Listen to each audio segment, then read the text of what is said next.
Okay, ang turo sa akin ni Sir Aldrin ay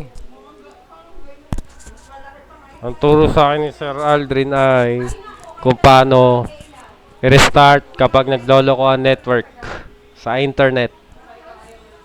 Yung yung sa IP address daw. Step 1, punta rito sa right click dito sa may internet, open network and internet settings, change adapter options.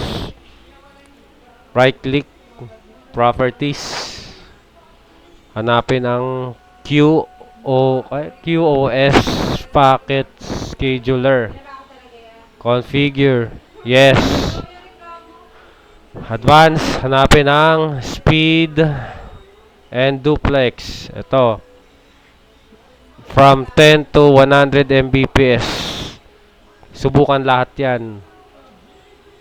At kapag nasubukan lahat yan, gumana, okay.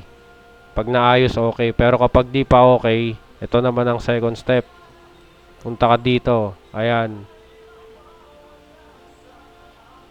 Follow lang yung steps na yan kung ano yung type. Tapos i-restart. Over.